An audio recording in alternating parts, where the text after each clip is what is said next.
حضرت اسامہ بن زید بن حارثہ رضی اللہ تعالیٰ عنہ فرماتے ہیں رات کا ایک پہر گزر گیا اور مجھے حضور سے کوئی کام تھا. میں آقا کریم کی خدمت میں حاضر ہوا, در دولت پہ دستک دی. حضور تشریف لائے تو چادر اوڑی تھی, بکل کی ہوئی تھی میرے حضور نے. تو میں نے اپنی حاجت کہی تو حضور نے میری حاجت پوری کر. لیکن ایک منظر میں نے دیکھا کہ حضور نے جو چادر کی بکل فرمائی تھی اس کے اطراف میں پہلوؤں میں ابھار تھے جس طرح اندر کوئی ہو. مجھ سے نہ رہا گیا, میں نے پوچھ لیا. میں نے کہا بندہ نواز چادر کے اندر کیا ہے؟ فکشفہ, تو حضور نے چادر کو کھول دیا. فائز الحسن والحسین علی ورکہ, تو کہتے ہیں میں نے اپنی آنکھوں سے دیکھا ایک پہلو سے امام حسین لپٹے ہوئے تھے, ایک پہلو سے امام حسن لپٹے ہوئے تھے. فرمایا یہ میرے بیٹے ہیں, یہ میری بیٹی کے بیٹے ہیں. اے اللہ میں ان سے پیار کرتا ہوں, تو بھی ان سے پیار کر, جو ان سے پیار کرے اس سے بھی پیار کر. ان کی محبت کا درس دیا, ان کے پیار کا سبق پڑھایا. کہا ان سے پیار کرنے والا میرے سے پیار کرنے والا ہے, ان سے بغض رکھنے والا میرے سے بغض رکھنے والا ہے. ان کی تکلیف حضور کو بے چین کر دیتی. حضرت سیدہ فاطمہ الزہرا رضی اللہ تعالی عنہا کے گھر کے قریب سے گزرے تو حضرت امام حسین کے رونے کی آواز آ رہی تھی. تو آقا کریم علیہ السلام نے فرمایا کہ فاطمہ حسین کو چپ کرواؤ. اللہ تعالیٰ انا بقاءہ یوزینی, تو جانتی نہیں حسین کا رونا مجھے دکھ دیتا ہے. حسین ابن علی کو حضور رونے نہیں دیتے تھے, ان کو دکھی نہیں ہونے دیتے تھے, کیونکہ رسول اللہ صلی اللہ علیہ وسلم جانتے تھے کہ یہ کتنے دکھ سہے گا, کتنی تکلیفوں سے گزرے گا اور کتنے مصائب سہے گا. زمانے نے وہ گھڑیاں بھی دیکھی کہ حضرت حذیفہ بن یمان رضی اللہ تعالیٰ عنہ فرماتے ہیں کہ میں حضور کی خدمت میں نماز مغرب کی ادائیگی کے لیے حاضر ہوا, اور میں نے یہ اجازت خاص طور پہ اپنی ماں سے اس شرط پہ لی تھی کہ امی آپ مجھے اجازت دیں, میں حضور کی خدمت میں حاضر ہوتا ہوں, مغرب کی نماز بھی ادا کروں گا اور پھر حضور سے عرض کروں گا حضور میرے لیے اور میری ماں کے لیے بخشش کی دعا کر دیجیے. ماں نے اس شرط پہ اجازت دے دی اور میں حضور کی خدمت میں آ گیا. نماز مغرب ادا کی, سلام پھرا تو میرے دل میں آرزو تھی میں حضور سے عرض کروں حضور میرے لیے اور میری ماں کے لیے مغفرت کی بخشش کی دعا کر دیں. لیکن حضور عبادات میں, ذکر میں, نوافل میں ایسے مشغول ہوئے کہ میں آرزو رکھنے کے باوجود بھی عرض نہ کر سکا. خیر نماز عشاء کا وقت ہوا, اذان پکاری گئی, حضور مصلی پہ آئے, نماز پڑھی, سلام پھرا تو میرے دل میں پھر خیال آیا کہ ماں سے ایک نماز کی چھٹی لی تھی, نمازیں بھی 2 ہو گئیں. ماں نے جاتے پوچھنا ہے حضور سے میرے لیے اور اپنے لیے مغفرت کی بخشش کی دعا کروائی تھی تو کیا جواب دوں گا. اور حضور اٹھے اور کاشانہ اقدس کی طرف چل دیے. اب میرے دل میں یہ خیال رہ کے آ رہا تھا کہ ماں کو کیا جواب دوں گا. میں تو حضور سے بخشش و مغفرت کی دعا کروا ہی نہیں سکا. جب حضور چل پڑے تو غیر ارادی طور پہ میں بھی حضور کے پیچھے چل پڑا. چلنے میں تھوڑی سی رفتار تیز ہو گئی جس سے قدموں کی آہٹ پیدا ہوئی. تو جب آواز پیدا ہوئی تو حضور نے رخ پھیرے بغیر فرمایا من ھذا, میرے پیچھے پیچھے کون آ رہا ہے؟ پھر خود ہی کہا حذیفہ تو نہیں. تو میرا دل دھڑک رہا تھا. قلت نعم, میں نے کہا جی حضور میں حذیفہ ہوں. فرمایا ما حاجتک غفر اللہ لک ولامک, کیا کام ہے؟ اللہ تجھے بھی بخش دے, تیری ماں کو بھی بخش دے. اب جو کام تھا وہ جنبش لب سے پہلے ہی ہو گیا. یہاں تو لفظوں کا سہارا بھی نہیں لینا پڑتا, وہ بند لبوں کی بولیاں بھی سنتے ہیں. اقبال بولا ہے فروغت صبح آثار و دہور, چشم تو بینندائے ما فی الصدور, تیری نظر تو سینوں کے چھپے راز بھی دیکھتی ہے. تو کہا ما حاجتوں کا غفر اللہ لک ولامک, اللہ تجھے بخش دے, تیری ماں کی بھی مغفرت کر دے, کیا کام ہے؟ اب جو کام تھا وہ تو ہو گیا. تو میرے حضور نے ارشاد فرمایا حذیفہ سنو, ابھی ایک فرشتہ آیا ہے جو اس سے قبل دھرتی پر پہلے کبھی نہیں آیا. آج پہلی مرتبہ اللہ سے اجازت لے کے 2 کام کرنے آیا ہے. ایک تو مجھے سلام کرنے آیا ہے اور دوسرا خوشخبری دینے آیا ہے کہ آپ کی بیٹی فاطمہ جنتی عورتوں کی سردار ہے اور حسن اور حسین جنتی جوانوں کے سردار. ایک طرف یزید ناپاک محسون کا پلیت بیٹا اور ایک طرف محمد عربی کا نواسا, فاطمہ کے دودھ کا اثر, علی المرتضیٰ کے خون کی تاثیر, رسول اللہ صلی اللہ علیہ وسلم کے کندھوں پہ بیٹھنے والا. ایک دن حضور نے امام حسین رضی اللہ تعالیٰ عنہ کے ہاتھ پکڑ لیے اور ان کے پاؤں اپنے پاؤں پہ رکھے اور پھر فرمایا بیٹے آگے بڑھو, اور ان کے پاؤں حضور کی پنڈلیوں پہ آئے. پھر کہا بیٹے اور آگے بڑھو, حتیٰ کہ ان کے پاؤں حضور کی رانوں پہ آئے. پھر فرمایا بیٹا اور آگے بڑھو, تو ان کے پاؤں حضور کے مبارک بطن اقدس پہ آئے. پھر بازوں کو کھینچ کے اپنے قریب کیا اور حسین ابن علی کے منہ میں اپنی زبان رکھ دی, اور وہ اس طرح چوس رہے تھے جس طرح کھجور چوسی جاتی ہے.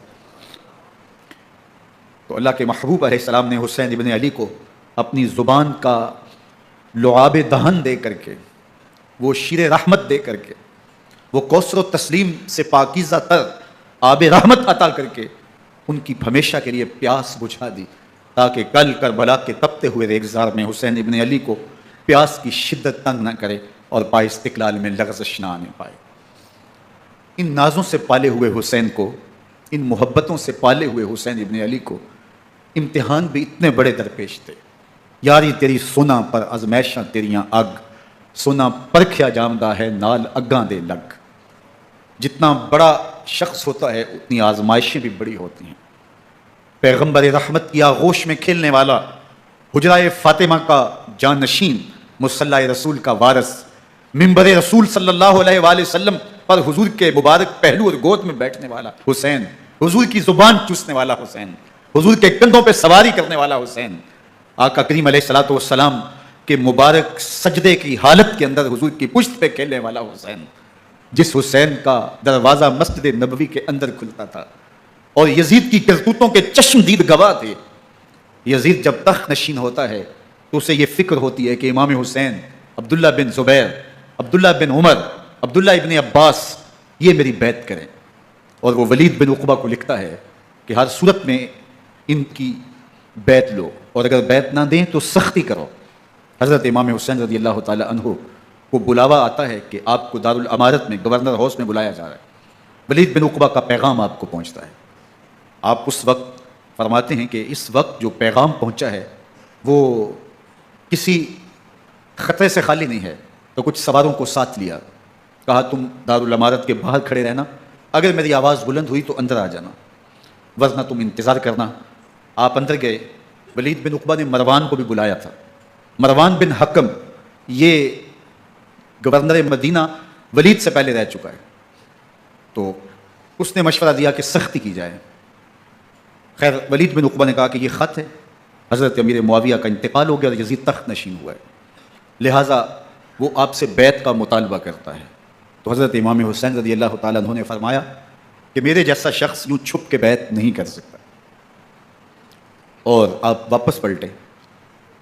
مروان بن حکم نے ولید بن عقبہ کو کہا کہ یہ موقع ہے، جانے نہ دیا جائے، اگر یہ نکل گئے تو دوبارہ تم قابو نہیں پا سکو گے اور انہیں یہیں قتل کر دیا جائے۔ حضرت امام حسین رضی اللہ تعالیٰ عنہ نے یہ بات سن لی۔ کہتے ہیں حضرت امام حسین انہی قدموں کے بل واپس پلٹے اور مروان بن حکم سے مخاطب ہو کے کہا، مروان کیا بول رہا ہے؟ وہ خاموش ہو گیا۔ فرمایا تو جانتا نہیں ہم کون ہیں؟ آنا حسین ابن علی ابن ابی طالب، میں حسین ہوں، میں علی کا بیٹا ہوں، ہمارے گھر میں قرآن اترتا رہا ہے، وحی کا نزول ہوتا رہا ہے، اور یزید فاسق ہے، فاجر ہے، مسلمانوں کا قاتل ہے اور شرابی ہے، میں ڈنکے کی چوٹ پہ یزید کی بیعت سے انکار کرتا ہوں۔ بس حیدری کچھار سے محمدی شیر نکل آیا ہے۔ اب حسین خطا ہو گئے، راستہ چھوڑ دیا، واپس آئے، سیدہ زینب سے ملے، کہا مدینے کو چھوڑنا پڑے گا۔ کہا بھیا کیا ہوا؟ کہا یزید بیعت لینے پہ مصر ہے اور میں کسی صورت بھی بیعت نہیں کروں گا، رسول اللہ کا مدینہ ہمارے خون سے لالہزار بنے گا، میں نہیں چاہتا کہ حضور کے شہر نور کی حرمت پامال ہو۔ دوستو وہ کیسا منظر ہوگا جب حسین ابن علی نے آخری حاضری حضور کے روضے پہ دی ہوگی۔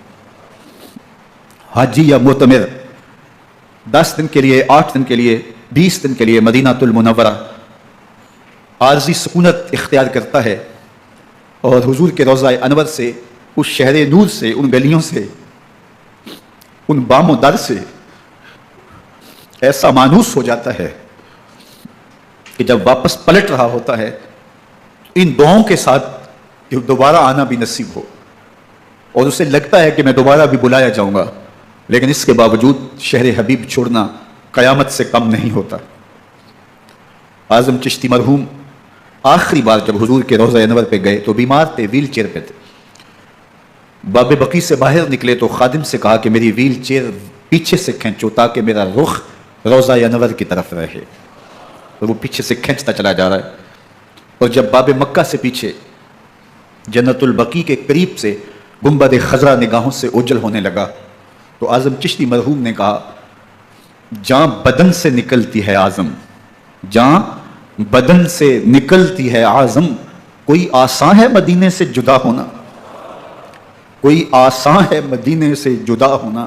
یہ اس شخص کی کہانی ہے جو 10 دن، 5 دن، مہینہ، 2 ماہ وہاں رہتا ہے اور پھر اس شہر کو چھوڑ کے آنا اس کے لیے آسان نہیں ہوتا۔ اور مجھے بتاؤ کہ حسین جو پیدا مدینے میں ہوا، جس کے گھر کا دروازہ مسجد نبوی کے اندر کھلتا تھا، جو مسجد نبوی کے اندر پرورش پا کے جوان ہوتا ہے اور مدینے کی گلیوں میں کھیلتا رہا، اس حسین ابن علی کے لیے مدینہ چھوڑنا، اور پھر وہ اس بات کا علم اور شعور رکھتے تھے کہ یہ آخری بار حضور کے در پہ حاضری ہے، دوبارہ اس شہر نور میں نہیں آ سکوں گا، تو کیا قیامت ہوگی اور کیا منظر ہوگا۔ محمد بن حنفیہ کے علاوہ خاندان نبوت کے جتنے لوگ تھے ان سب نے شہر مدینہ کو الوداع کہا، اور رات کے موقع میں مدینہ المنورہ کو، مسجد نبوی کو چھوڑ کر کے مکہ کی جانب عازم سفر ہوئے۔ 3 شعبان المعظم کو مکہ المکرمہ پہنچتے ہیں۔